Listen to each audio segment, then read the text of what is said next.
What's good, everybody? Welcome back to the channel. Happy Friday. This week went by quick. It just felt like it was Monday yesterday. It's crazy how fast the week went by. It's ridiculous. So yeah, jumping right into this video. Let me just say this. I'm proud of Kiki. I am because when she first came on the show, she didn't have any real direction for years. She's been on her character has been on the show since 2013. She didn't have no direction. She didn't know what she wanted to do. She didn't have a job, nothing. And now she's a nurse's aide. She's trying to become a doctor. I'm proud of that. You know what I mean? I personally wish Dylan was more supportive of it and more understanding because I felt like today he just was not that understanding and not all the way supportive of it. Because when you're in a relationship, I think it's like an ego thing with him sometimes. It's like I understand he wants to spend time with Kiki. I get it. You know what I mean? But he has to understand when you're trying to become a doctor, it's a lot of work. Not only is she trying to become a doctor, she's studying for it, taking tests, doing this, that, and the third. She's also a nurse's aide, so she has her regular job to do. And he's also worried about her being around Dr. Bench so much. It's like, what are you so bothered about it? It's not uncommon, and it's not um it's really not uncommon for a mentor to take his mentee out to lunch or something like that or dinner. It's not uncommon. Stuff like that happens all the time. It happens. Like they're out, they're talking medicine, I'm pretty sure. I doubt they're talking personal. You know what I mean? I highly doubt it. She's probably out, and it's good for her because while they're at lunch, she gets to pick his brain some more about how to be a doctor, what it takes and, the steps to take. That's the whole point of taking your mentee out to lunch or dinner or whatever. You get to pick their brain. You get to talk. And the mentor gets to see where the mentee's head is. You know what I mean? It's like a business lunch. You know what I mean? It's nothing personal. They're not doing anything. Notice how when Kiki was at lunch at the diner, she had her textbook open. She was obviously studying because it's a lot of work. And I just wish Dylan would understand it. Like, it's not easy to be a doctor. It's really not. It's a hell of a lot of work. Um, it really is. It's a lot of work. Like Dylan just needs to relax. Um, Another person that needs to relax. I mean, seriously, relax. Is Sam.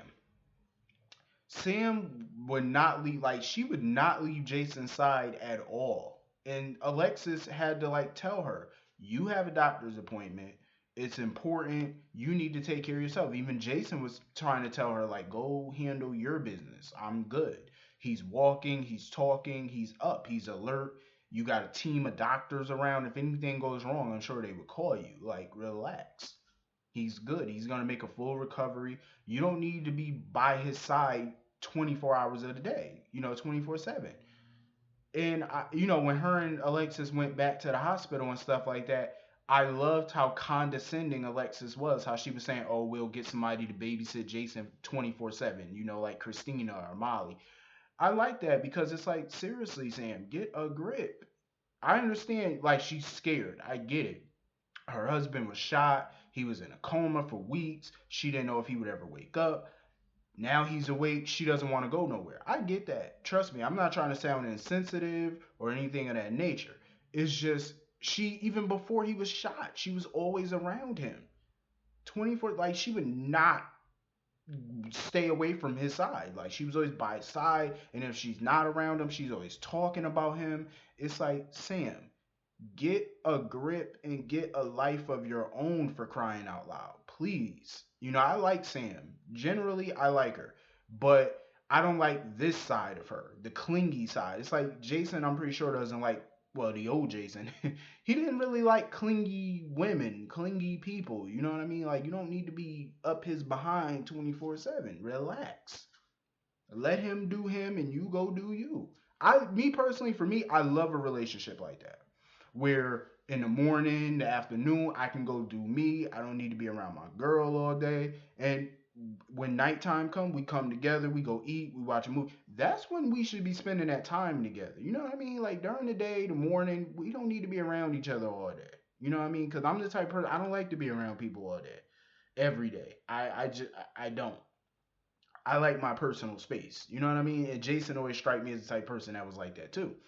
Like who's not like that? It's like you don't want somebody up your behind 24/7 all up around you like you're a child or something. Babysitting you. It's like go do you. Go to work. Go do what you do. Go to school. Go to class. Go shop. You know, just take your own credit card. Don't take mine. Because you know how y'all women do. Y'all will melt the plastic off a credit card. I'm just saying. Um, but yeah, it's like Sam needs to get a grip. Like, relax. Jesus, woman. And another part of Sam that annoyed me was her getting in on her mother because her mother wanted to tell Julian about Jason being awake. Here goes Sam on her soapbox, basically trying to tell her mother she need to stay away from Julian and all this, that, and the third. Sam, you are no better than your mother. Yes, your mother has a thing for dangerous men. Where do you think you get it from? Most of the men you dated were dangerous. You don't date a doctor, a lawyer, or anything like that. Most of the men you dated were criminals. Um, you get it from your mama. You know, the apple don't fall far from the tree. And I get so many people be saying, well, Julian tried to kill Alexis or whatever. Obviously, he was never gonna kill her. He had numerous chances to kill her, and he never did. Furthermore, did you forget 10 years ago when Jason threatened Sam's life? Yeah, go look up that, cause he definitely did. Sonny threatened Carly's life. Heck, Sonny pointed a gun at Carly and threatened to kill her right there. People forget that. Like, come on, nobody's relationship on this show is perfect. Everybody has threatened each other. Carly even set Sonny up with the feds. She even like, come on. She ratted him out to the feds. I believe that was back in what, '01, I think, '02, '03. It was somewhere around there. I forgot what year it was. Brenda, I think, wore a wire, I think, or she had a recorder on or whatever. It's like, come on, everybody does shady stuff in their relationships. Some over the top, yeah, but some over the top more than others. But yeah, I mean, nobody can really, judge anybody's relationship because they all been through the ringer in their relationship. So nobody should be judging anybody. So Sam was definitely trying to set Alexis up with Dr. Bench. She was definitely trying to set her up with him. I mean, Alexis had plenty of chances to date good guys, like guys who was not criminals. I mean, come on, Mac tried for years to get with Alexis, but Alexis would not give Mac the time of day. And I just felt like I'm glad Alexis never did date Mac like that because Mac was not her type. Not to say Mac is boring, but Mac is more Felicia's type, not Alexis's type. So that's why Felicia and Mac work better because I felt like if Mac and Alexis would have dated or been in a relationship, it wouldn't have lasted. They're just polar opposites. There's no real heat between them. Um, so me personally, you know how I feel. I want her back with Julian. That's who I want her with because I feel like that was her best relationship. That was her best chemistry is with him. So it's like, who else do you have in the show that has better chemistry with Alexis than Julian? I haven't seen. Some people say Sunny, but I'm like, no, that ship has sailed and sunk. It will never happen again. I'm sure. Sunny and Alexis, never. No, they had chemistry. Don't get me wrong. Back in the day, back in '02, like 15 years ago, they did have chemistry, but it was not no romantic chemistry. That's for sure. Definitely wasn't that. I could never see her and Sunny married or any type of romantic capacity. Just no. Um, that's way too much drama for Alexis. Like way too much. That's 24 hours drama. Um, Franco got on my nerves today, as usual, when he was talking to Griffin. Like, Franco, get out of Griffin's business with Ava. Like, who are you to judge anything about Ava? What all of your shenanigans? Like, you are in no position. Sit down. Zero position. And when Jake told him about him visiting Jason and Jason could hear when, he's in a coma and stuff like that, Franco looked a little worried because he remembers talking. Remember when he went to go see Jason in the clinic, and he was talking to Jason and stuff like that. Jason heard every word Franco said, every word, and that's when Jason called Franco and told him to come see him. Um, it's obvious that Jason is definitely the twin. He's definitely Drew. That's obvious. Um, and I wish Elizabeth and everybody would stop saying that the boy in that picture was 3 years old. No, he was not. That boy was 5 or 6 years old. Stop. I got eyes. That's listen. If that boy was three, that was a big 3 year old. That was a huge 3 year old. Come on now. He ain't no three. I've seen 3 year olds, and that ain't three. I'm just saying. I don't know where y'all got that from, but that's not three. Let's say his correct age, please, because that was not three. Let's be honest here. Um, I like the scene between Jake and Jason. I wish Danny could have been there and Scout and stuff like that. But that was a nice scene with them, eating cookies and Jason telling him, that he remembered talking about the science project or whatever project he was doing. I felt like that was a cool scene. Um, so anyway, we get to Griffin. Griffin is distraught. Like he's really trying to figure out where Ava is. He's calling everybody named Mama looking for her. He's calling Anna trying to figure out where this clinic is. Anna still hasn't called him back. So he decided, he told Kiki he was going to go to the clinic. He was just going to go to Russia. He doesn't know where the clinic is exactly, but he has it narrowed down. Like he has a couple of spots he can go look at. But my question is, what are you gonna do when you get there? It's a private clinic. I'm pretty sure they got security with guns. And if you think Ava's in so much danger, what do you think you're gonna do? You're going there unarmed. You're going to a whole nother country. Like, what are you gonna do? You have no gun. You have no backup. How you suppose you're gonna infiltrate a private, secured facility without any backup, any guns, no nothing? How do you think you gonna get in there? Unless he takes the Luke Spencer approach, because Luke used to be scandalous. Like Luke could get in any building because he always had a disguise and an alias. Um, so I think that's the only thing Griffin could do. I think the best way is for Griffin to just go in there under an alias and hope for the best. Say you're some type of new doctor looking for a position. You know what I'm saying? Like that's your best bet of getting into a place like that. That's what Luke used to do. Luke Spencer used to con his way into places.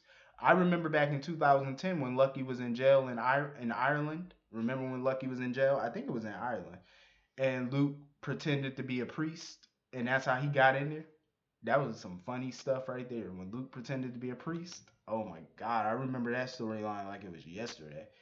See, I told you, like the only way Griffin is gonna get in is if he do what Luke did. Luke always pretended to be a doctor, a priest, a cop. He pretended to be everything just to get into a secure location. That's like the only way, especially when you have no backup and no gun. What else are you gonna do? Um. So anyway, we get back to Russia. Ava is. They did the first round of treatment to fix Ava's face. Cause I was about to say, are they really gonna fix her face? Cause she was in that clinic for a minute and they didn't do nothing. So the Dr. Klein or whatever is trying to give her some type of medication to calm her down. I said, Ava, do not take no medication they give you. Don't take it. Don't do it. If you take it, it's a wrap. Don't don't take no medication they give you. You don't even know what type of medication they could be giving you. They could be hopping you up on some type of tranquilizer. You don't take nothing. Don't. So patient six, aka the real Jason. I'm calling him patient six until we get full confirmation, but I know that's Jason, but I'm just gonna do it officially. Um so patient six was still pretending to be asleep when Dr. Klein and that nurse came in. And Dr. Klein left his folder on the bed while he was talking to the nurse. So patient six grabbed the paperclip and hid it underneath the sheet. And when they left, he started picking at the cuffs to untie himself, to uncuff himself. And that's when he accidentally dropped it. And long and behold, guess who came in and picked it up and gave it to him? My girl Ava. See, Ava, you redeemed yourself in my eyes today. Because the past couple episodes, you've been losing some points with me, giving that doctor the phone number and stuff like that. You've been losing some points, but you gained some points back by giving him that paper clip. So patient 6 got out. And that's when some dude came in. He kept trying to tell Ava to go hide or whatever. So he finally knocked the guy out and cuffed the guy to the bed. And that's when, he kept trying to tell Ava to get out of there. Ava kept telling him, asking him what his name is, and he wouldn't tell her. I believe he knows who he is. Because, come on, he kept saying, I got to go home. He kept saying, he knew Sonny's office number by heart. I have a feeling he definitely knows who he is, but for some reason, he's not telling Ava. Or I mean, it could be that, or it could be he just did all of this out of instinct. Like he knew Sonny's number by heart because it came to his mind. Or, especially his combat skills and stuff like that. I don't know how to explain it, but it's like once I get more information, because I just want to see how they explain it first. Because I can't really do it. I'm just, guessing at this point. But I was definitely happy when he got out, and the doctors came in and stuff like that, and they locked the clinic down, making sure he didn't get outside. Um, but he definitely got out. He's a free man, so let's see where this takes us. Let's see where he's gonna end up. You know, I don't know. I heard this was supposed to be a 9 month storyline, but I hope that he returns to Port Charles soon, and we get some type of clarity on this. That's what I'm hoping for. But anyway, hit that comment button. Let me know what you thought about today's episode. Hit that like button. Hit that subscribe button. I'll see you on Monday. Have a wonderful, wonderful weekend. Don't party too hard. And, stay blessed. Peace.